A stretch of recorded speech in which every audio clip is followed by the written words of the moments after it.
조간 브리핑.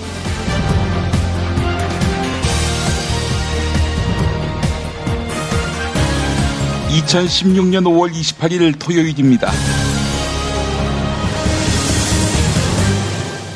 토요 스페셜로 함께할 김용민의 조간 브리핑, 경향신문부터 보겠습니다. 우선 유신모 기자의 기자 메모. 버락 오바마 미국 대통령의 일본 원자폭탄 피해 지역인 히로시마 방문은 큰 의미가 있는 행사가 아니라 핵없는 세상을 주창해온 오바마 개인의 정치적 목적을 충족하기 위한 것이다. 그럼에도 한국 입장에서는 결코 달갑지 않다. 최소한 미국의 아시아 전략에서 대리인 역할을 충실히 하고 있는 아베 정부에 힘을 실어주는 것이 나쁘지 않다는 미국 판단이 작용한 것은 분명하기 때문이다.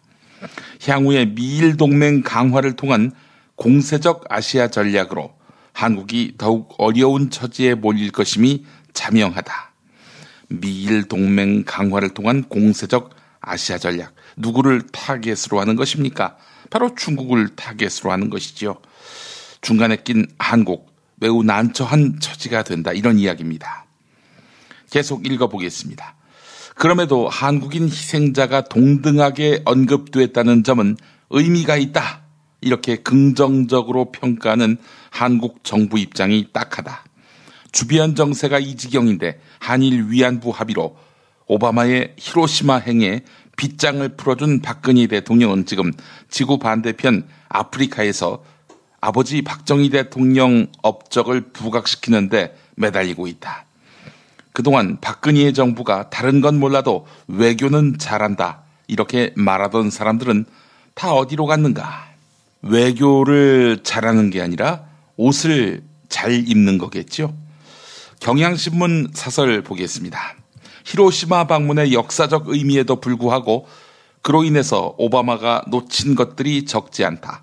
먼저 핵없는 세계가 공허한 구호에 그칠 수 있다는 점을 꼽을 수 있다.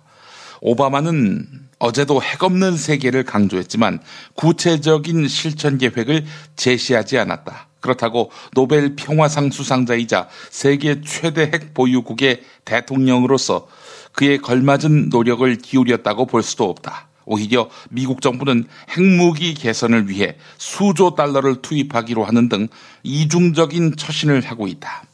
게다가 아베 정권의 침략의 역사, 이 역사를 왜곡하는 태도와 군사 대국화를 추구하는 태도는 주변국들에게 불안을 심어주고 있다.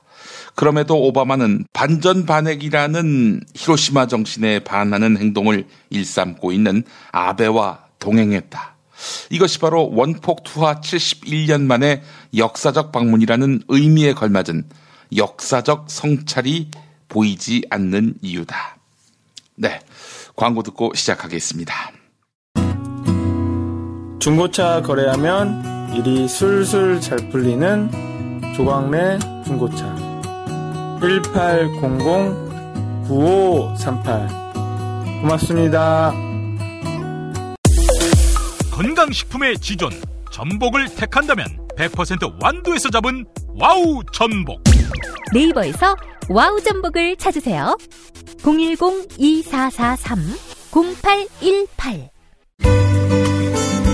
노력한 만큼 내어주는 자연, 그 자연의 마음을 알기에 정성농장 홍삼. 검색창에서 정성농장 홍삼을 검색해주세요. 010-9754-6972. 술술 풀리고 간장과 신장을 보호해 숙취를 완전히 제압합니다. 80%에 육박하는 재구매율 술술 풀리고. 네이버 다음에서 고려생활건강 술술 풀리고를 검색하세요. 정말 맛있다. 이 말 한마디면 모든 게 설명됩니다. 30년 전통 자연의 이로움을 담은 김치, 이담채 김치. 1544-4586 1544-4586. 반기문 유엔 사무총장이 방한 첫 일정을 시작한 지난 25일 밤 제주의 한 호텔 6층 바에 측근인 김숙 전 유엔 대사와 김원수 유엔 사무차장이 술잔을 기울이고 있었습니다. 자연스럽게 반기문 총장의 대선 출마 문제가 화제에 올랐는데 이 자리에 참석했던 한 여권 인사는 김숙 김원수 두 사람은 반기문 총장의 대선 출마 여부보다 출마하면 어떤 일들이 벌어질지, 그렇다면 어떻게 감당해야 할지에 대한 고민이 더 크더라, 이렇게 말했다고 합니다. 측근들은 이미 반기문 총장의 대선 출마 결심을 기정사실로 보고 있다는 그런 이야기입니다. 조선일보 보도였습니다.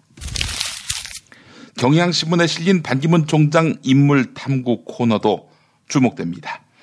영국 주간지 이코노미스트가 반기문 총장을 실패한 리더로 규정하고 역대 최악의 총장이라고 비판했지요. UN 취재를 전문으로 하는 1인 매체 이너시티 프레스의 매튜 리 기자의 평가는 어떠할지 주목됩니다. 날마다 UN을 출입하면서 UN에 대한 날카로운 필봉을 구사하는 매튜 리 기자. 네, 매튜 리 기자는 중앙아프리카 공화국에 파견된 UN 평화유지군의 아동 성폭행 범죄, 이 문제와 관련한 반기문 총장의 태도를 비판했습니다. 반기문 총장이 이 아동 성폭행 범죄 책임자인 프랑스 출신 책임자를 징계하지 않았다는 것입니다. 2009년 스리랑카 내전 막바지에 일어난 타밀 반군 지역 민간인 학살 사건에 대해서 결정을 차일피일 미뤘고, 이러다 보니까 UN 직원들은 눈앞에서 벌어지고 있는 학살의 참상을 보고 있어야만 했다는 것입니다. 2010년 IT 지진 참사 당시 UN이 콜레라에 감염된 평화유지군을 파견하는 바람에 지진 현장에 질병이 창궐했다는 논란도 있습니다. 매튜 리 기자는 UN 일부 외교관들이 반기문 총장의 방한, 즉 대선 행보를 보면서 애처롭다는 반응을 보였다, 이렇게 전했습니다. 한편 매튜 리 기자, UN에서 쫓겨났다고 합니다. 워낙 비판적인 기사를 많이 써서. 반기문 총장이 만약에 한국의 대통령이 된다면 언론을 어떻게 대할지 여기서 벌써 가늠이 되네요. 서울중앙지검 특수일부는 검사장 출신 홍만표 변호사를 소환해서 17시간 동안 조사했습니다. 이 이야기는 잠시 후 김프로이드에서 상세히, 마치 그 드론으로 검찰청사 내려다보듯이 조망해드리겠습니다. 검찰은 어제 조사에서 홍만표 변호사가 수사 과정에서 확인된 탈세 혐의를 인정했다, 이렇게 밝혔습니다. 조세 포탈죄의 경우 포탈세액이 5억 원을 넘으면 가중 처벌을 받는데요. 검찰은 이 금액보다 더 많은 탈세 혐의를 잡아낸 것으로 알려졌습니다. 검찰 관계자는 홍만표 변호사가 인정할 것은 인정했다, 이렇게 밝혔는데요. 김프로이드는 이게 본질이 아니다라고 지적할 겁니다. 본질은 바로 전관예우라는 것입니다. 홍만표라는 전관이 검찰 내부의 현관에게 어떻게 로비를 해서 구속 수사를 받아야 할 사람을 불구속 상태에서 수사받게 해줬는지, 이게 본질이라는 겁니다. 한편 검찰은 홍만표 변호사에 대해서 구속영장을 청구할 방침이라고 합니다. 조선일보가 보도했습니다. 군 당국이 유사시 적의 핵심 요인을 제거하는 참수작전을 수행할 특수부대를 만들기로 하고 화력 보강을 위해서 300억의 예산을 편성한 것으로 알려졌습니다. 이 부대는 평소 대테러 작전을 수행하다가 전면전 상황이 벌어지면 북한 적진에 투입될 것으로 알려졌는데, 특전 여단이 몇 명으로 이루어지는지는 군사 기밀이라고 합니다. 조선일보가 보도했는데, 소총에 뚫리는 방탄복, 안 보이는 투시경부터 단속하는 것이 아무래도 더 시급해 보입니다. 이병호 국가정보원장이 국정원 1급 인사를 단행한 것으로 알려졌습니다. 국정원은 이번 인사로 본부 실국장과 전국 12개 지부장 등 1급 30여 명 가운데 10여 명을 교체한 것으로 알려졌는데요. 이 가운데 북한 정보와 해외 공작 등을 담당하는 3개 파트의 실국장 3명이 교체된 것으로 전해졌습니다. 국내 국민을 상대로 공작을 벌이는 부서의 장과 직원들, 어떤 인사 이동이 있었는지 상당히 궁금해지는데요. 한편 이병호 국정원장 작년 3월 취임식에서 이제 국정원에는 지연과 학연이 없고 맡은 임무에 최선을 다해 일하는 국정원 직원만 있다 이렇게 했었는데요. 그러나 정부 한 소식통은 이번에도 특정 지역 출신이 국정원 고위직 다수를 차지하는 현상이 별로 개선되지 않았다 이렇게 전했다고 합니다. 조선일보 보도였습니다. 민병희 강원도 교육감이 법외 노조가 된 전교조 강원지부와 노사 합의를 체결한 것으로 확인됐습니다. 전교조는 지난 1월 법원 판결에 의해서 노조 지위를 상실했는데요. 그런데도 강원도 교육청은 지난 24일 도내 모든 학교에 공문을 보내서 전교조 강원지부와의 합의사항을 성실히 이행할 것을 촉구했습니다. 전교조와 노사 합의를 체결한 곳은 전국에서 강원도가 유일한데요. 민병희 교육감은 전교조 지부장 출신입니다. 중앙일보가 이걸 보도하고 있는데 비판하려고 보도한 거겠지요. 하지만 정부의 부당한 전교조 탄압에 대해서 염려되고 고되긴 하지만 바른 길을 가려는 민병희 교육감의 태도 응원하지 않을 수가 없습니다. 1분기 기준 평균 소비 성향이 역대 최저치를 기록했습니다. 경기가 어려워서 서민들이 점점 지갑을 닫고 있다 이런 얘기인데 통계청은 1분기 평균 소비 성향이 72.1%로 지난해보다 0.3%포인트 떨어졌다고 발표했습니다. 이번 평균 소비 성향은 1분기 기준으로 소비 성향 통계가 작성된 2003년 이후 가장 낮은 수치입니다. 분기에 상관없이 역대 최저는 지난해 3분기였습니다. 국민일보 일면 기사였습니다. 조선일보 사설을 보겠습니다. 제목이 우울한 살림 지표들. 그래도 경제부총리 찾는 사람이 없다 이겁니다.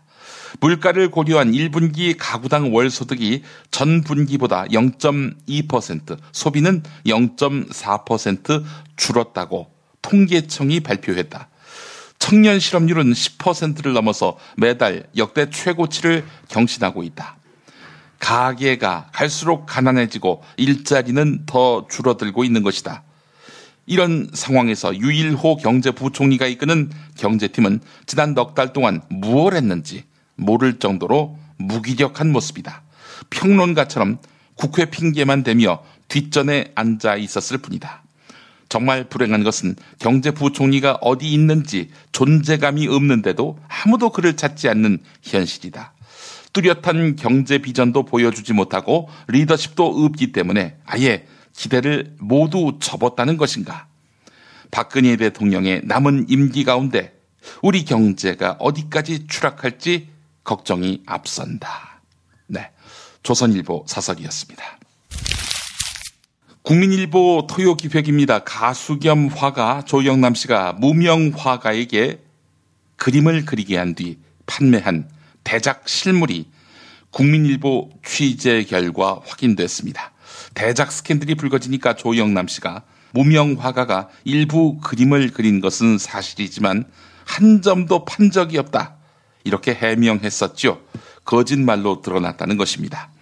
조영남 씨의 그림인 줄 알고 1억 원을 지불하고 구입한 컬렉터 김모 씨 인터뷰가 국민일보에 있는데 그림값은 수표로 건넸다고 합니다.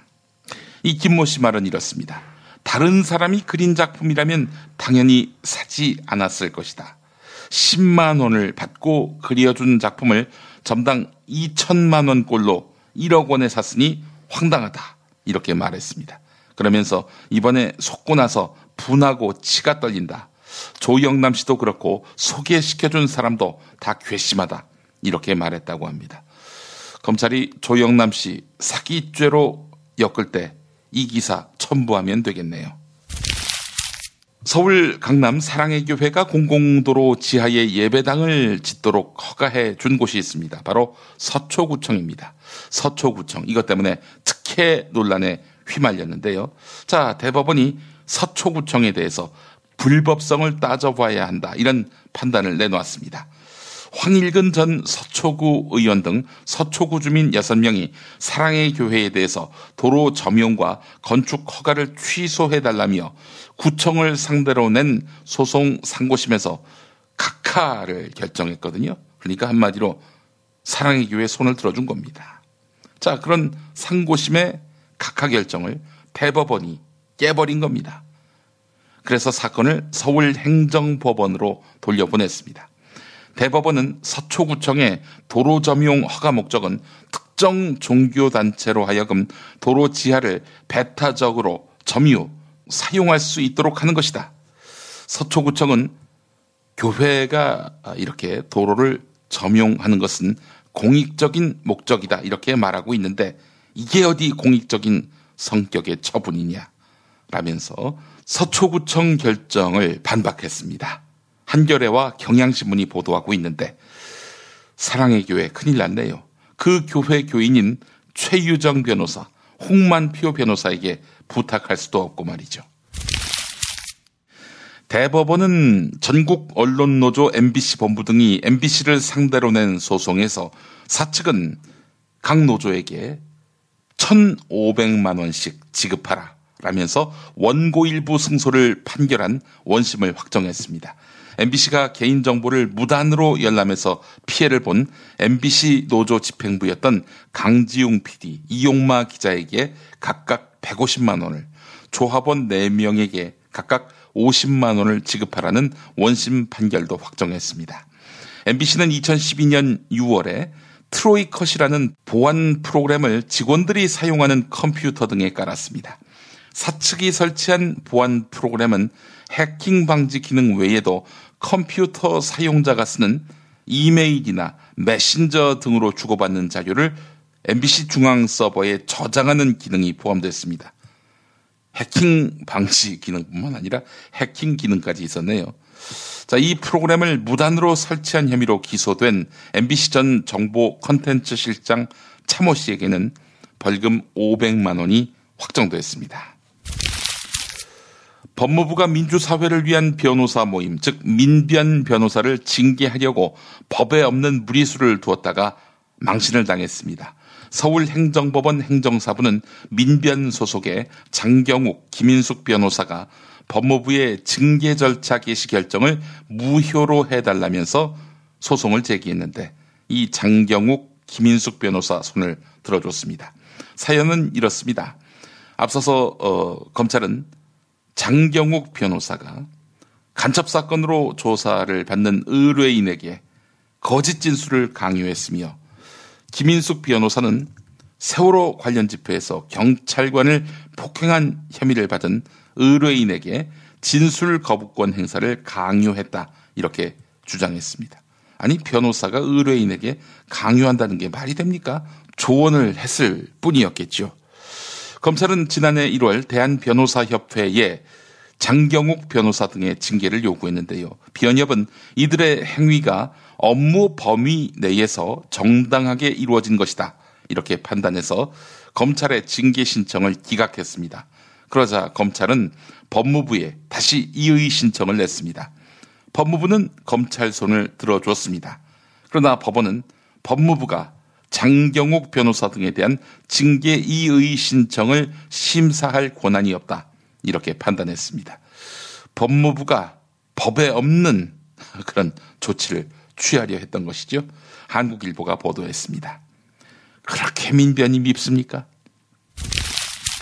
네, 잠시 후 토요 스페셜 김프로이드와 만나겠습니다.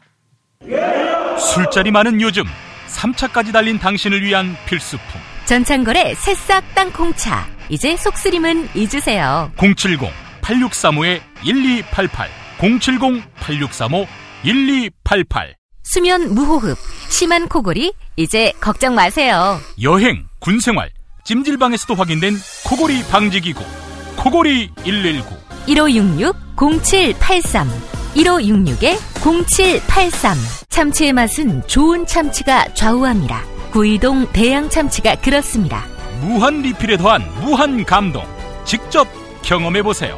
구이동 대양 참치 02455-8087 한우 사고를 집어넣고 24시간 팔팔 끓인 곰탕. 연지연 곰탕. 어린이부터 노인까지 누구나 좋아하는 건강식 연지연 곰탕. 택배로 신청하시려면 010-7252-1114.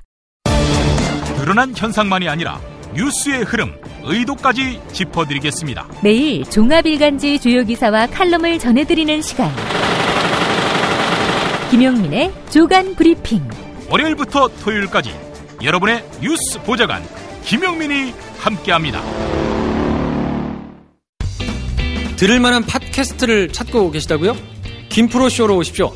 영화 이야기, 술 이야기, 정신과 상담에 음악 얘기까지 매일 30분 다양한 주제를 즐기실 수 있습니다. 팟캐스트에서는 듣기 힘든 라이브 음악도 준비되어 있습니다. 어려운 재즈를 쉽고 재밌게 알려드리는 보컬 연주도 들려드리는 재즈가 알고 싶다도 있습니다. 팟빵에서 지금 바로 김프로를 검색하세요. TV 뉴스 집중해. 김프로이드. 김프로이드. 네. 김프로 어서 오십시오. 네, 안녕하세요. 김프로입니다. 아, 김프로 정말 대단합니다. 사실 홍만표의 실체를 세계 최초로, 은하계 최초로 그런가요? 예, 공표를 했죠. 그 정도로. 그건 아니고. 네. 아니 근데 홍만표 게이트가 됐어요. 그러니까 만표 형님 오늘 또 염색 안 하시고 예. 또 이렇게 들어오셨던데. 너무 겸손하게 들어오셔가지고. 이분이 소환되는 걸 계속 보시잖아요. 예. 염색을 안 하시고 들어온 이유가 있는 거죠. 굉장히 수척해 보이거든요. 좀 안 돼 보이고. 네. 그거에 굉장히 민감해요. 근데 만약에 염색하시고 깔끔하게 들어오면 저거 그러면서 욕 먹거든요. 근데 뭔가 이렇게 염색 안 하고 이렇게 노인처럼 딱 이렇게 들어와가지고 참담하다 이러면서 들어가면 그래도 조금 생각보다 되게 안 돼 보인다 라는 거를 의식할 수 있기 때문에. 혹시 앰뷸런스 타고 링거 맞은 채로 들어오는 건 어떨까? 똑똑하신 분이기 때문에 예. 거기에 이제 부작용이 있다는 걸 알죠. 그래서 딱 염색을 안 하는 정도로만 수수하게. 그래요. 네. 또 기자들이 물어보는 거 다 성실히 또 답변도 하고 말이죠. 그거는 이제 워낙 이분이 많이 보고 했기 때문에 조율도 하고 뭐 이제 수사기획관 하면서 늘 매일같이 기자들을 상대하고 했기 때문에 이제 아마 여러 날 시뮬레이션을 하면서 아마 준비를 했을 거예요. 그럼 결국 이게 바로 검찰 출두 때 네. 교본으로 삼아야 될 그런 거네요, 한마디로. 그럴 수 있죠. 네. 알겠습니다. 저도 한번 거기 서본 적이 있거든요. 그렇죠. 예. 예전에. 뭐였더라? 총선 앞두고, 네. 19대 총선 앞두고. 그렇죠. 나경원이 건 건데. 삼두 노출 아닌가요? 아니야. 그거 아니야. 그거는 이제 삼두 노출은. 피부과. 아니, 그것도 아니고. 여간, 나경원, 지역구가 서울 중구였지 않습니까, 네네. 당시. 근데 서울 중구청에서 일하던 사무관들. 네. 그러네. 여기 기억나네. 전라도 출신들이 네네네. 많은데, 이 전라도 그렇죠. 출신들 대부분을 다 딴 구로 전출을 해버린 거죠. 그렇죠.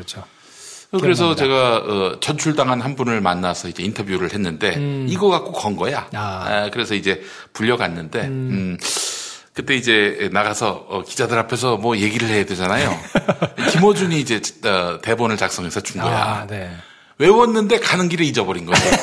그래서 잠깐 형님 다시 한번 알려줘야죠. 외워서 들어갔더니. 쉽지 않아요. 예. 수많은 기자들 앞에 서가지고 얘기하는 게. 네. 그렇죠. 근데 좀 절도 있고 멋있게 걸어와야 되는데 쩔뚝쩔뚝 걸어오는 것 같아가지고 보기에 따라서는 좀 측은한 모습을 의도했을 거예요. 네. 의도했다고 봅니다. 제가 만난 검사가 누군지 아십니까? 누구였죠? 이시원 검사. 간첩 조작 사건. 그렇죠. 유우성 씨. 네. 간첩 조작 사건 때 이제 아주 개망신을 당한 분이죠. 네. 예. 근데 나한테는 아주 상당히 매너 있게 대해가지고 역시 힘이 있는 사람이라고 생각했을 때는 좀 상당히 사람이 좀 겸손해지는구나. 검사들이 이런 거에 굉장히 민감하구나 그런 걸 느꼈습니다. 당시 낙곰수로 막 기세 오를 때 그때는 그럴 때였기 때문에 이시원 검사를 그때 처음 만났는데 우리 대전만 그럴 때가 있었는데. 그렇지. 지금 김프로 따위하고 여기 새우상같이 낙원상같이 여기 와가지고. 그러니까요. 예. 아니 모르는 거예요 인생 또. 김프로가 또 그렇게 될 줄 알아. 그런가? 그럼요. 알겠습니다. 당시 제가 대동했던 변호사가 누구냐? 네. 진선미 의원 그리고 이재정 의원. 이번에 그렇죠. 이제 비례대표 들어가신 분이죠. 그때 제가 이제 검찰 출입할 때인데. 그러셨지 참. 네, 그 이재정 지금 의원 되셨죠. 예. 그 앞에 커피숍에서 이렇게 얘기도 하고 막 그랬었던 기억이 납니다. 네, 참 좋은 분입니다. 이재정 변호사. 제가 예전에 이 극우 단체 네. 그 회원이 트위터에서 시비를 걸길래 부디 좆가세요라고 해서 이제 트윗 댓글을 달았다가 그 사람이 소송을 걸었어. 소송을 걸었는데 그때 변호인이 바로 이재정 의원이었습니다. 그때 정말 너무 재밌었던 게 뭐냐면은 그 변호사가 우리 이재정 변호사 여성, 검사가 이제 공판 검사인데 여성, 판사도 여성. 이 세 사람이 이러는데. 재밌었겠네. 이걸 녹화를 했었어. 속기록엔 남아있겠네요. 네, 그래서 우리 이재정 변호사가 그때 했던 얘기가, 자기가 밤새 한 번도 써본 일이 없는 좆을 연습을 했다고 합니다. 그렇게 아주 순박한 분이었는데 말이죠. 만표형 얘기가 나왔을 때 우리 김프로가 처음 얘기했던 건 한 몇 달 뒤에 나올 수도 있겠다. 일부러 그건 제가 이게 연막을 친 거고 처음에는 이제 한 달 안에 소환이 될 겁니다라고 말씀드렸다가 또 소환이 안 되면 괜히 또 이 소송당하지 않을까 이래가지고 한 2달 정도까지는 뭐 이렇게 얘기를 했었는데 그래도 이제 그때 막 수사가 한참 진행 중이었기 때문에 이제 불리는 거는 사실 시간 문제죠. 네.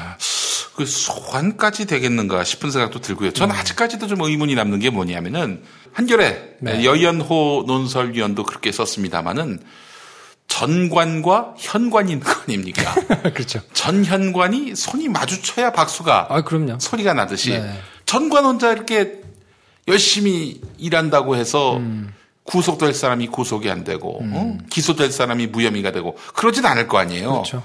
뭔가 이 홍만표의 뭔 작전에 노란한 현관이 있을 거 아니냐 이런 얘기죠. 있죠. 그래서 지금 검찰은 내부적으로 굉장히 머리가 아플 거예요. 그러니까 홍만표에 대해서 지금 죄인으로 해가지고 부른 거 아니야. 그러면은 누군가 최소한 한두 명이라도 희생양을 만들어야 되는 거 아닌가? 그래서 이제 구도가 어떻게 가는지를 가만히 보시면 전관으로 가기가 쉽지 않아서 그게 어느 순간부터는 조금씩 빠져가고 있는 걸 보실 수 있을 거예요. 그게 무슨 얘기예요? 그러니까 지금 나오는 걸 보면 오피스텔이 120세 있다. 개인 회사에 수입료 빼돌려가지고 가져가가지고 자기가 뭔가 이렇게 자기 비리가 커지고 있어요. 이게 그러니까 현관은 감춰지고 오로지 홍만표의 개인 비리로 이렇게 오도될 가능성이 있다. 그럴 수 있죠. 왜냐면 그게 밝히기 훨씬 쉽거든요. 그러니까 그 자기가 이제 탈세 부분, 그러니까 변론을 자기가 전화 받고 세금을 꼬박꼬박 내고 해야 되는데 그러지 않고 한 부분들, 내지는 거기서 이제 돈을 그렇게 현금으로 받아와가지고 자기가 이제 자기 부인이나 있는 그 부동산 관리업체 거기다가 돈을 집어넣어가지고 거기서 이제 뭔가 이렇게 막 만들었던 것들 홍만표 개인 비리로 쫙 커져가지고 뭔가 갈 가능성이 좀 있고요.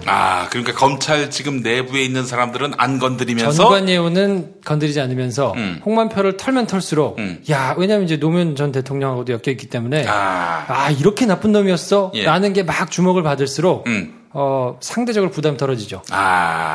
이렇게 해서 검찰의 현관들은 위기를 모면하고 그럴 가능성이 좀 있어요. 근데 이제 그거는 사실 밝혀내기가 대단한 의지를 갖지 않으면 쉽지 않거든요. 그러니까 거기서 이걸 어떻게 해야 되냐. 여론의 추이를 굉장히 민감하게 보고 있을 거예요. 왜냐하면 지금 나오는 것들은 다 홍만표 개인 비리 내지는 개인의 부도덕함 이런 거에 지금 맞춰져 있거든요. 그럼 지금 오피스텔이 100채가 넘어간다. 여기에 여론이 뜨악하는 거에 그렇죠. 검찰이 좋아하겠네. 검찰은 오히려 한숨을 쉬고 있을 수도 있어요. 이런 걸로 밀고 가면은 사람들이 홍만표 저 개새끼하고 끝내겠지. 홍만표 하나만 걸레를 만들면 그 나머지 이제 이걸 전관이 왜냐면 그렇게 되고 찾아봤는데 별로 없더라. 근데 홍만표 이렇게 나쁜 사람 우리가 탈탈 털어가지고 정말 나쁜 사람이었다라는 그림이 되면 사람들은 용인해 줄 수도 있거든요. 정말 나쁜 놈이었지 하고 거기에만 막 반응하면 이제 홍만표 변호사가 전관예우를 어떤 식으로 해가지고 했는지 뭐 이런 것들은 안 밝혀도 그냥 지나갈 수 있는 가능성이 있기 때문에 그럼 똑똑한 시민들이 잘 쳐다보셔야 돼요. 이거 저 전관예우가 본질인데 네. 이거를 놓치면 안 되겠다. 그럼요. 작심을 해야 되겠네요. 기자들도 거기에 더 조금 더 취재 공을 들여서 전관예우가 드러날 수 있는 부분을 계속 뭔가를 지적을 해줘야 이게 지적이 되면 지금 검찰에서는 어떤 걸 염두에 두고 있냐면 특검을 염두에 두고 그렇지. 수사를 하거든요. 그러니까 이거를 어물쩡 잘못 수사했다가는 용코로 걸릴 수 있으니까 그러면 수사는 똑바로 하자. 그래서 다 찾는데 언론에서 계속 전관과 관련된 그러니까 아까 말씀하신 현관에 문제가 있을 수 있는 고리들을 계속 이제 밝혀내면 그러면 수사를 안 할 수 없거든요. 예. 그러면 이제 수사를 해서도 이제 정리를 하겠죠. 몇 명 정도 어느 선까지 할 거냐 뭐 이런 걸 정리하느라고 골치는 아플 텐데 그것 때문에 진일보하는 거예요. 꼬리 자르기. 꼬리 자르기 안 할 수는 없는데 현관 중에서 그럼요. 만만한 놈으로 네. 해가지고 딱 시범 케이스에서 제일 용코로 걸린 사람 몇 명만 해가지고 정리하는 걸로 정리를 할 텐데 그렇더라도 그것이 우리 법조계에 가지고 올 수 있는 영향이라는 게 상당하기 때문에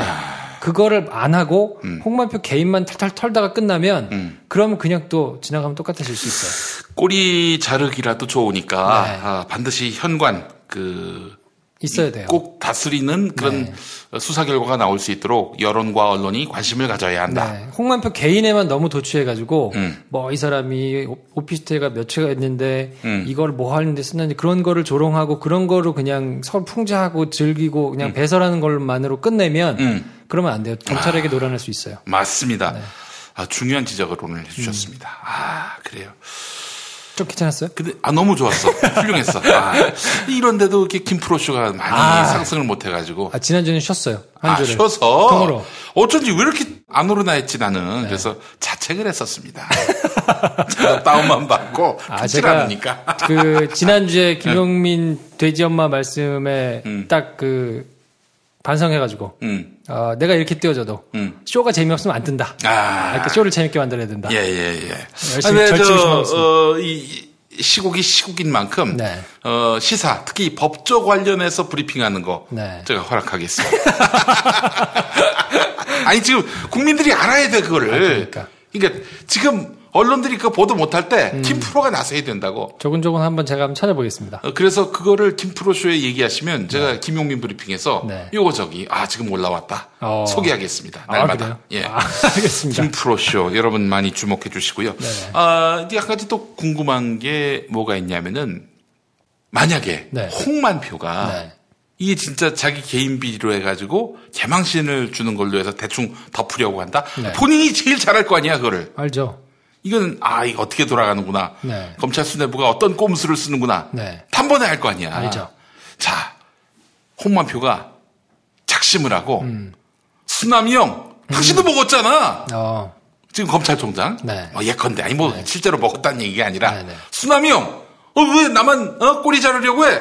형님도 연관 있잖아. 이런 식으로 나온다든지.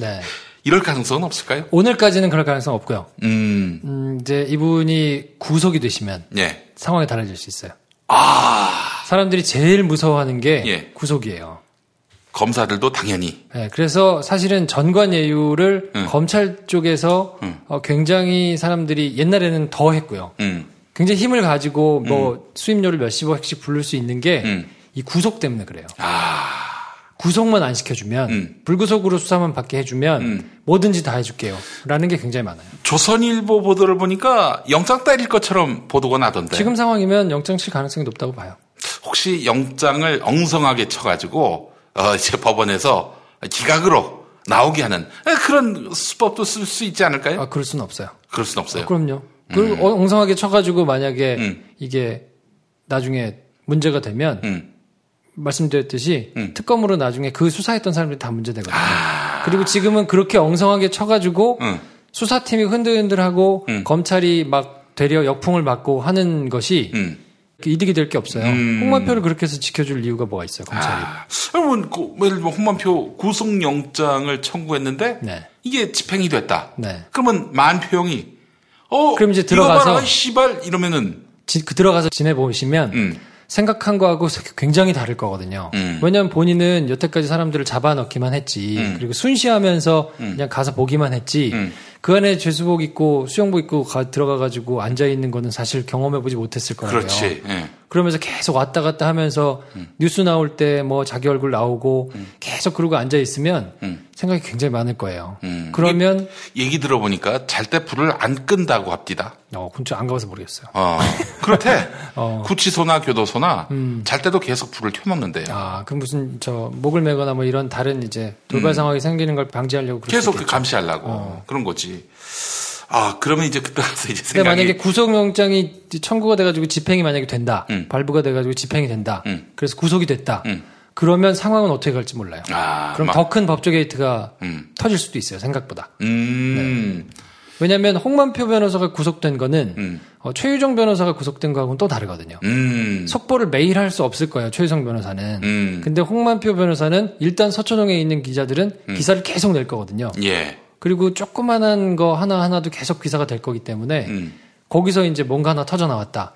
그러면 보도가 될 가능성이 굉장히 높고. 만약에 구속이 된단 말이죠. 네. 구속 상태에서 수사는 또 계속될 것이고. 네. 구속 상태에서 수사를 받다가 이제 후배 검사가 물어보겠죠. 네. 근데 조사할 때 선배님이라고 합니까? 아니면은 어떻습니까? 피의자로 왔을 경우에. 제가 조사를 안 해봐가지고. 이거 예를 들면 만표 씨 이럴 수는 없는 거 아니야? 이 만표 씨 이럴 수는 없잖아.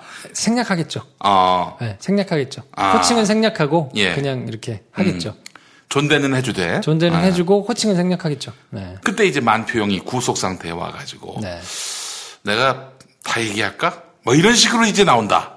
이러면은 수사검사가 다 얘기하세요. 근데 쉽잖아요. 쉽지 않아요. 왜냐면 자기 선배, 뭐 선배의 선배 얽혀있는 사람이 굉장히 많은 분이고 또 이분이 검찰에서 생활을 그냥 비리비리하게 했으면 모르겠는데 17기 트로이카예요. 그러니까 최재경 변호사, 김경수 변호사하고 그 17기 검찰 17기 내에서는 거의 3명이 톱으로 불리던 사람들이어서 특수검사들한테는 뭐 굉장히 큰 뭐 여러 가지로 인맥이나 여러 가지를 통해서 지금 조사하고 있는 검사들하고도 연이 없다고는 못하거든요. 그러면 이제 막 인간적으로 함부로 할 수는 없고 깍듯하게 이해는 갖출 거예요. 수사를 하면서.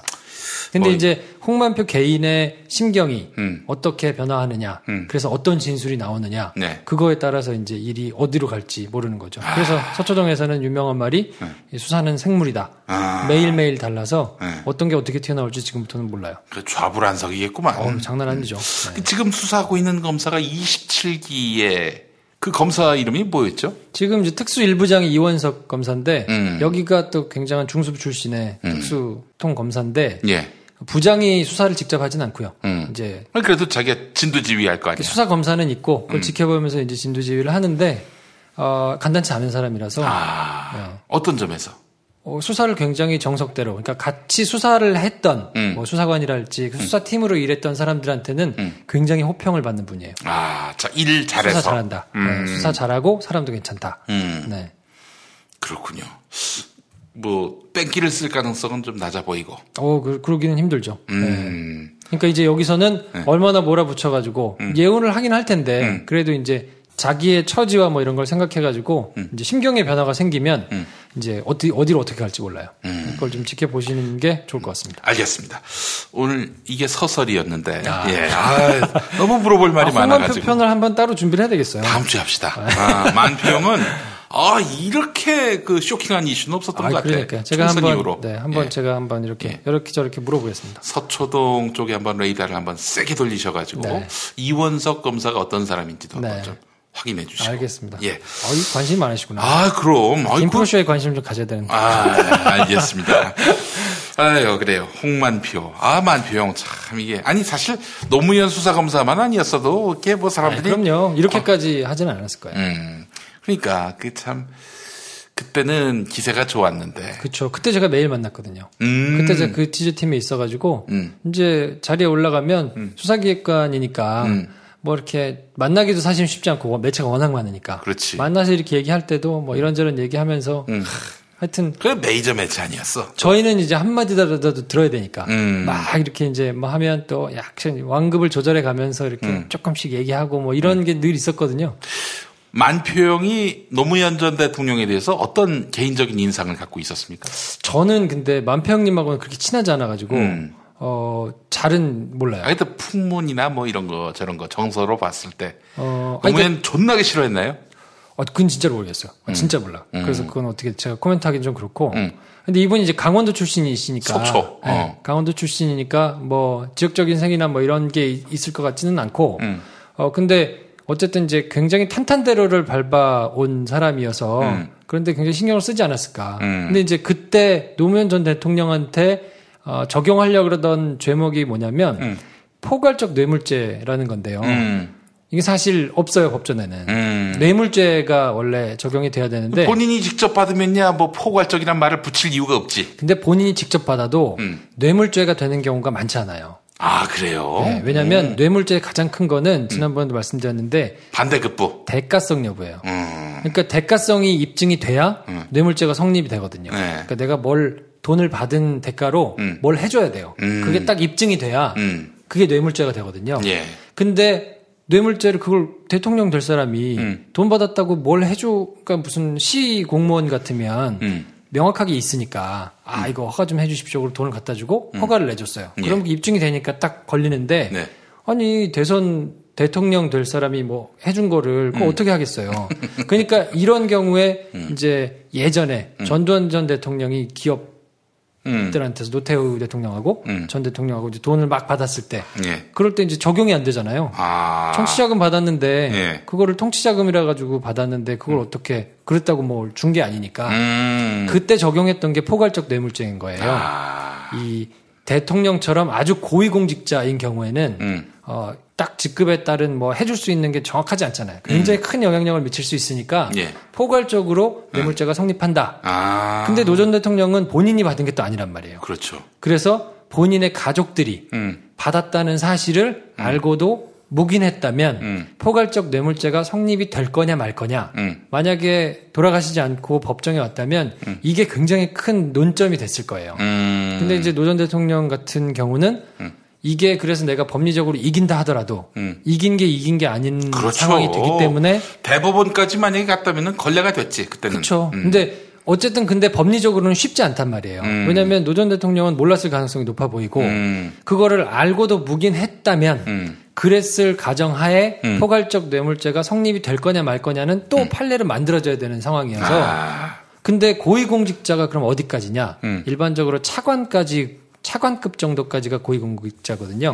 근데 홍만표 검사장 같은 이제 검사장을 하고 나오셨으니까 대검 기조부장은 준차관급이에요. 예. 검사장은. 예. 그러니까 뭐 그냥 사회적인 통념으로 보면 고위공직자라고 볼 수 있는 거죠.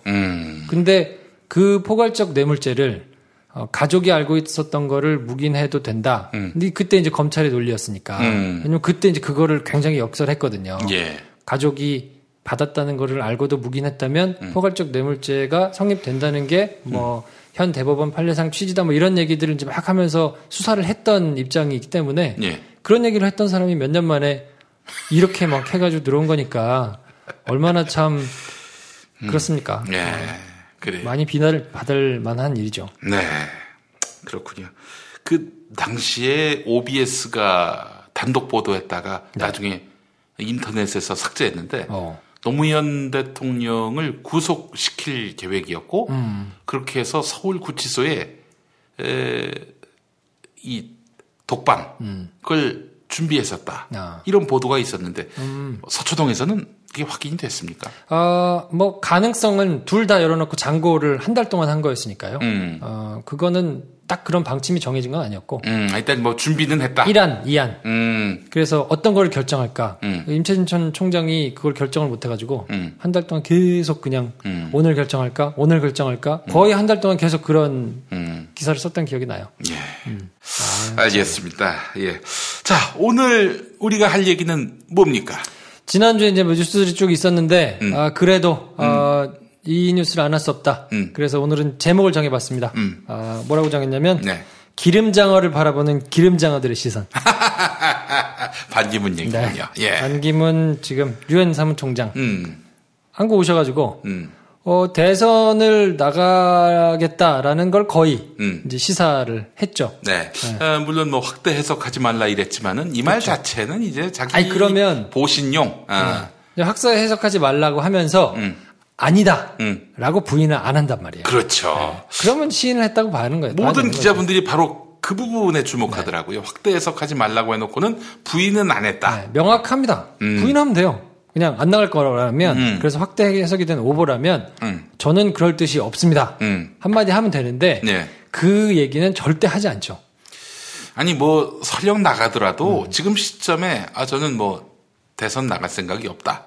이렇게 쳐도 뭐 큰 문제는 안 되잖아요, 사실은. 큰 문제는 안 될 건데 그냥 이분의 성정이에요. 그러니까 김대중 정부부터 시작해가지고 뭐 김영삼, 김대중, 노무현 정부를 거치면서 성격이 다 다른 거인데도 아주 탄탄대로를 외교부 안에서는 계속 밟아왔거든요. 그렇죠. 차관, 장관 다 하면서 네. 유명해요. 예. 이제 이분 만나가지고 이분의 화법, 그 굉장히 하여튼 잘 빠져나가기로 유명해가지고. 예. 뭐 그 처세술로 결국엔 지금 자리까지 이제 올라가신 거니까. 근데 이제 관훈클럽 이제 기자간담회에서 예. 기자들이 이제 요청을 했단 말이에요. 좀 만나서 얘기를 하면 어떻습니까? 거절을 하다가 네. 그러면 몇 명만 티타임을 하겠어. 그래서 이제 티타임을 했는데 그 티타임에서 비공개로 얘기를 한 거예요. 그때 이제 기자분들이 이거는 그냥 비공개로 묵힐 내용이 아닌 것 같다. 그래가지고 기사를 쓴 거죠. 그러면은 반기문 총장이 오프 더 레코드를 걸었습니까? 오프 더 레코드를 부탁했죠. 그래서 약속을 하고 얘기한 건 비공개로 하자. 이렇게 얘기를 했는데 거기 들어갔던 기자들이 이거는 뭐 작정하고 들어왔는데 얘기가 거의 대선 출마하겠다는 건데 그렇게 읽힐 수 있으니까 예. 어떻게 할까 상의를 해가지고 이거는 우리가 약속을 지켜서 얻어지는 이익보다 대중에게 알리는 게 훨씬 알 권리를 위해서 맞다 판단을 이제 하고는 기사를 쓴 거죠. 자, 김프로에게 여기서 네. 하나 여쭙겠습니다. 내가 이 오프 더 레코드라고 얘기했지만 결국 저 사람들이 기사를 쓸 거다라고 생각하고 얘기했을까요? 아니면은 정말 이 사람들이 오프 더 레코드 지켜줄 것이다라고 믿고 얘기했을까요? 믿었다면 자리를 안 만들죠. 잘 안 만들죠. 아이고, 그렇지. 바보입니까? 그러니까 이거를 지켜서 안 쓸 수도 있겠다라고 생각은 했겠지만 굉장히 작당하고 나온 거는 맞아요. 그러니까 뭐 이렇게 해서 보도가 될 수도 있겠다 각오를 하고 그런 말을 했다. 그렇죠. 그러니까 보도가 되면 어쩔 수 없다라는 생각으로 들어왔다는 게 맞는 것 같아요. 뭐 이거를 내가 얘기해서 보도가 될 거니까 어떻게 하겠다 이렇게 계산하고 들어왔다고 보기는 좀 그렇고. 오케이. 예. 보도가 돼도 할 수 없다. 이게 뭐 보도가 되기를 생각하고 네. 이렇게 그러니까 얘기한 그 다음 날도 뭐 확대 해석하지 말라고 하면서도 부인 안 하고 뭐 적당히 하잖아요. 그래요. 아니 근데 이 양반은 지금 유엔 사무총장을 하고 있고 네. 국제사회로부터 그렇게 뭐 좋은 평가를 받는 것 같지도 않은데. 그러니까요. 이 국면에서 자기 다음 스텝을 얘기하는 게 좀 부담되지 않나요? 적절하지 않죠. 그러니까 적절하지 않다기보다 제가 이제 오늘 이거를 정한 이유는 뭐냐면 격이 떨어져요. 격이 떨어져. 예. 그래서 국격 얘기 많이 하잖아요. 국격에 굉장히 크게 치명적일 수 있는 일이어서 이걸 바라보는 언론들은 그거에 맞게 좀 보도를 해주는 게 맞다고 봐요. 예. 왜냐하면 1946년에 유엔이 생기고 나서 네. 결의안을 만들었단 말이에요. 예. 사무총장 자리는 이제 모든 여러 나라의 이제 정부의 비밀 뭐 이런 거를 알 수 있는 자리이기 때문에 퇴임한 직후에는 정부 자리를 제한해서도 안 되고 그거를 뭐 받아들여서도 안 되고 그냥 삼가는 게 바람직하다. 예. 그래서 지금 역대 사무총장이 7명인데 예. 이 중에서 대선에 출마한 사람은 2명이 있어요. 예. 근데 모두 다 예. 4년이 지난 다음에 출마를 했어요. 예.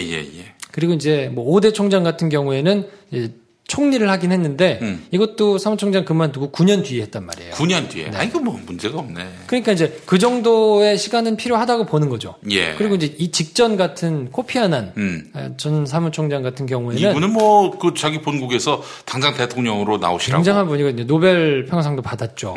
그리고 이제 가나에서 굉장히 유력한 후보로 거론되는 분인데 예. 본인이 고사해서 안 했어요. 그리고 이 양반은 실제로 그 유엔의 아주 말단 자리부터 시작해가지고 차곡차곡 올라온 분이어가지고 그 강대국들하고 굉장히 각을 뜨는 일을 많이 했어요. 미국의 미움을 좀 받았죠. 예. 그랬기 때문에 지금은 이제 자기 이름으로 재단을 만들어가지고 유엔 특사로 국제 분쟁 이런 걸 이제 중재하고 뭐 이런 일에 관심이 있어 다니거든요. 예. 그래서 이제 6월달에 뭐 김포에서 세계 무슨 뭐 이런 걸 하는데 거기에 이제 연사로 아이고. 오겠다 뭐 이런 뜻도 이제 내비쳤고 실제로 뭡니까? 제3세계의 입장을 많이 대변하고 네. 강대국을 불편하게 하고 또 부시 때 이렇게 또 그렇죠. 활약을 했잖아요. 네. 그래서 저분 코피 안 나나? 그런 생각을 했었습니다. 이거 아재 개그가 좋아. 예. 아무튼 그래서 코피 하나하고 이제 굉장히 비교가 될 거란 말이에요. 예. 근데 어찌 됐건 간에 그 유엔 역사상은 굉장히 이례적인 거예요. 그만두자마자 대선에 나가가지고 막 대선 운동을 해서 이제 외교부에서는 어떻게 해석을 내놨냐면 기자들이 막 물어보니까 대선 그게 1년 뒤에 있기 때문에 뭐 직후는 아니다. 궁색하잖아요. 장난하냐고. 진짜 좀 가만히 있으니까 가만히 일어라. 그렇잖아요. 무슨 초등학생 말장난도 아니고. 그러니까 다른 분들이 그러면 그 정도 했느냐? 예. 모르겠냐고요. 알잖아요. 2명 대선 나갔는데 다 4년 지나서 나갔고 예. 총리 한 분도 9년 뒤에 한 거니까 1년도 안 돼가지고 이렇게 그것도 재임 기간 중에 막 그런 뜻을 내비치고 다니는 거는 매우 부적절하잖아요. 예. 그러면 이거는 국가의 격이 떨어지는 일이기 때문에 그렇죠. 예. 얼마나 그리고 이제 실제로 그 영국 이코노미스트지 같은 경우는 굉장한 눌변이고 의전에만 집착하고 뭐 자연스러움이나 깊이가 부족하고 가장 우둔한 역대 최악의 총장 중에 한 명이다. 뭐 이렇게 혹평을 했단 말이에요. 한국 외교 공무원들의 그 단점은 다 갖고 계셨네요. 그러니까요. 예. 그러니까 이제 그렇게 됐는데 코피 하나는 상대적으로 굉장히 이상주의자고 지금까지 하는 행보를 봐도 굉장히 노벨상을 받은 사람에 걸맞게 행동을 하잖아요. 예. 그러니까 이 정도의 격은 좀 있어야 사무총장을 한 나라의 격도 같이 올라가는 건데 예. 지금 이렇게 다니는 게 굉장히 부적절하단 말이죠. 예. 그러면 이거를 다뤄줘야죠. 그렇지. 해설을 해줘야죠. 예. 근데 공이 예. 지상파가 이걸 다루는 방식들을 보면 25일 날 이제 이 얘기가 있었단 말이에요. 예. 기사가 나고 난 다음에 모두 다 톱뉴스로 배치를 했어요. 그렇지. 근데 하나같이 똑같아요. 대선 의지를 피력했다. 출마 가능성을 시사했다. 라는 제목으로 드라이하게 쭉쭉쭉 하고는 다음 꼭지에다 바로 정치권이 술렁인다. 뭐 여는 기대하고 야는 반대한다. 여는 띄우고 야는 뭐 때린다. 뭐 이런 식으로 걸어가지고 여당은 환호했습니다. 야당은 반대했습니다. 끝. 두 꼭지 딱 하고는 치워버렸어요. 그냥. 3, 4다. 전부 다. 어허. 그러니까 탑에 올릴 만큼 중요한 일인 거는 아는 거예요, 자기들도. 근데 더 심층으로 분석을 하지는 않아요. 그러니까 제가 늘 말씀드리지만 드라이하고 짧게 했다는 신용만 내고 치우는 기사기 때문에 예. 아니 뉴스인 뉴스거나 무슨 이슈인 뉴스거나 뭐 집중 취재거나 이런 리포트들이 있잖아요. 심층 리포트들이 그런 걸 가지고 어떤 의미가 있으며 그러면 역대 총장들은 어떻게 했으며 그러면 이게 지금 전 세계에서 유엔이라는 큰 기구에서 지금 이런 행보를 하는 것이 어떻게 보일 것이며 이게 우리나라에는 어떤 영향을 미칠 것이며 휴일하면 몇 조 번다고 이딴 소리는 하지 말고 실제로 사무총장이 이렇게 하고 다녔을 경우에 어떤 영향이 우리나라에 있을 건지를 분석해줘야 될 거 아닙니까? 예. 이코노미스트지가 영국의 권위 있는 경제 전문지 아닙니까? 네. 여기서 아주 나다. 역대 최악이다. 이런 얘기를 했을 적에는 이게 지금 이런 얘기가 나오자마자 이 반기문 총장이 대선 출마를 시사한 거 아닙니까? 네. 연결지어서 보도해야지. 그럼요. 근데 이제 전부 다 그렇게 하지 않았고 유독 유일하게 SBS만 이제 맨 뉴스 마지막에 앵커 클로징에 뭐 지금의 상황이 좀 부끄럽다라는 취지로 짧게 이제 멘트를 했거든요. 예. 그것도 굉장한 용기를 낸 건데 부끄러우면 앵커가 부끄럽다고 할 정도면 이렇게 꼭지를 하면 안 되는 건데 참 안타깝죠. 그리고 MBC, KBS는 네. 심지어 앵커 뭐 클로징 없어요. 없어진 지가 꽤 됐어요. 왜냐하면 뭔가 평가를 해야 되거든요. 근데 그렇게 되면 자사에 저게 실리기 때문에 네. 불편한 거죠. MBC는 신경민 이후로 끊긴 것 같고 네. 신경민의 그 클로징이 얼마나 참 강요를 했습니까? 그쵸. 또 많은 분들에게 호응을 샀고 뭐 그런 이유 때문에 사실 신경민이 잘린 건데 예. 앵커 클로징 멘트의 그 맥은 SBS 김성준 앵커로 이어갔고요. 예. 김성준 앵커가 지금 정치부장이죠? 네, 그렇습니다. 한국지 좀 넣어주시지, 이거.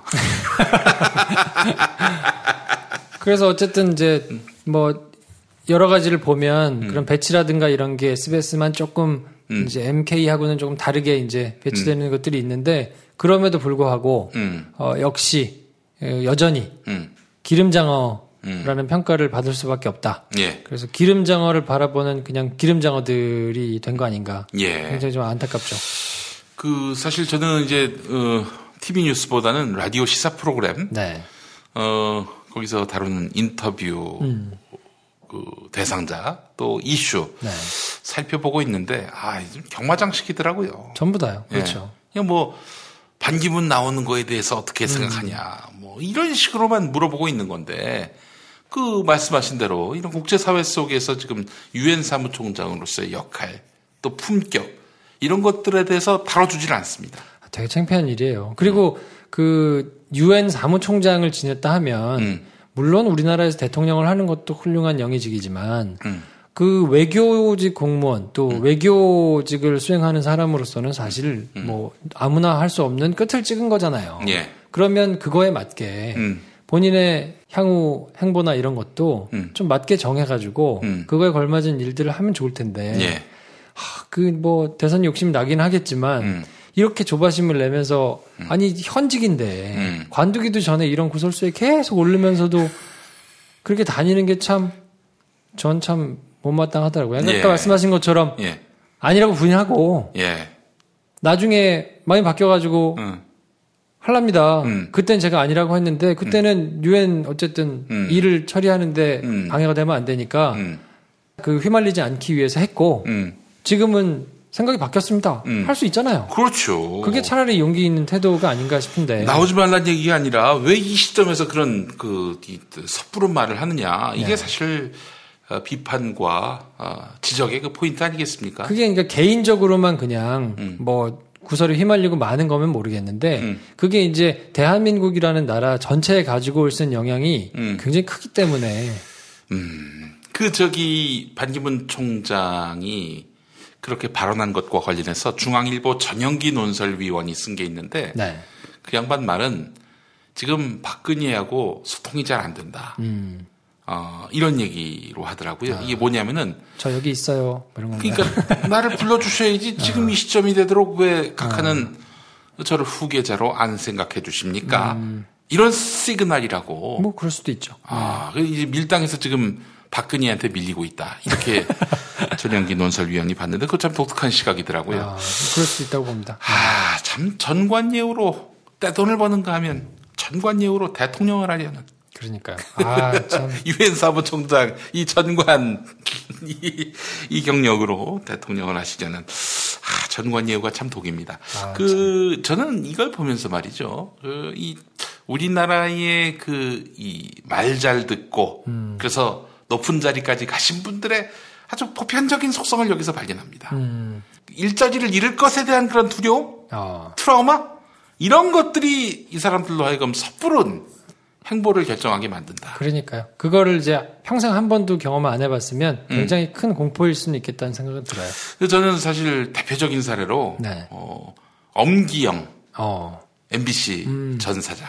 사실 이분은 진짜 앵커, 언론인 그 이상의 존재 아닙니까? 그렇죠. 굉장히 좋았었죠. 이미지도 좋고. 그 MBC에서 잘렸을 때도 이분이 뭐 딱히 대든 것도 아니지만 여하간 MB 정권의 그런 무지막지한 언론 장악의 피해자로서 물러날 때는 정말 뭔가 영험한 그런 모습까지 좀 봤다고요.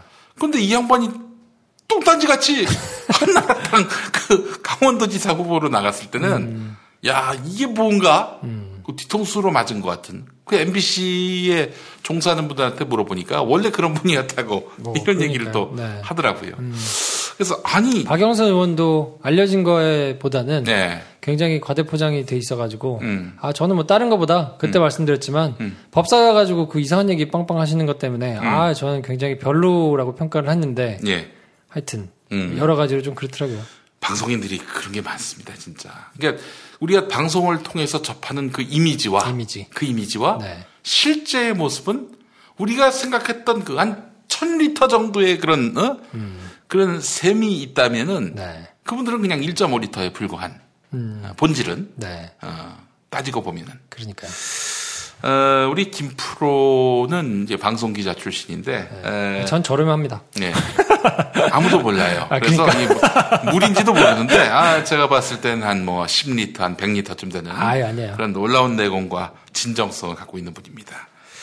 저는 그냥 김프로쇼나 많이 들으셨으면 좋겠어요. 네, 김프로쇼. 그래, 우리 저 김프로쇼 요번에 좀 계속 다운을 좀 한번 받아. 제가 야심차게 야심작을 하나 준비했습니다. 잠시 좀 쉬는 동안에. 네. 김프로쇼만 가지고는 김프로가 유명하지 않으면 이게 좀 오래 가겠다. 그러면 계속 가긴 갈 건데. 네.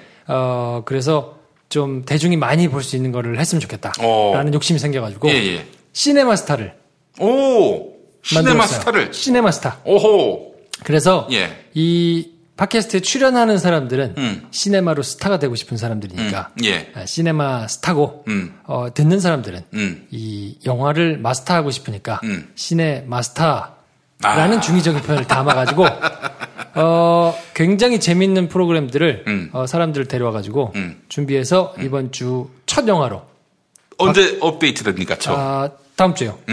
박찬욱 감독의 아가씨를 첫 영화로 해가지고 저희가 출발합니다. 알겠습니다.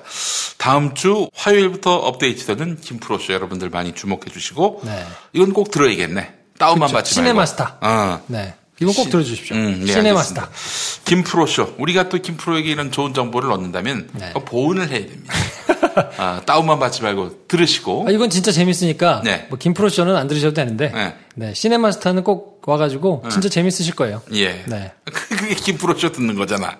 아니요. 따로 만들었다니까요. 따로 만들었어요? 그러니까요. 오호. 채널을 따로 만들었다니까요. 그래요? 네. 그러면 어떻게 검색해야 돼? 김프로를 검색하시면 김프로를 검색하면 게 나온다. 근데 언제부턴가 김프로라는 이름을 쓰는 사람이 생기기 시작했어요. 누가? 몰라. 그래가지고 이상한 프로가 하나 같이 걸려 들어오는 거예요. 이건 뭐야? 봤더니 김프로라고 거기 올려놔가지고 들어오는 게 하나 있는데 택도 아닌 게 하나 있어요. 뭐 그건 신경 쓰지 마시고. 그러니까 유사품에 주의하셔야겠네. 진짜 김프로는 따로 있습니다. 시네마스타. 시네마스타. 예. 알겠습니다. 여러분들 많이 애청해 주시고 오늘도 우리 김프로와 함께했습니다. 홍만표 이야기. 알겠습니다. 또 기대하겠습니다. 조만간 준비해가지고 다음번에 들고 오겠습니다. 수고하셨습니다. 네, 고맙습니다.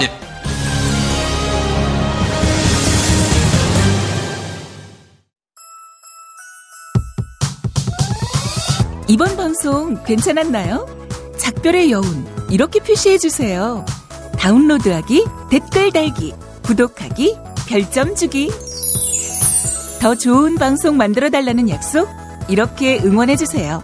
다운로드하기, 댓글 달기, 구독하기, 별점 주기. 기억하셨죠?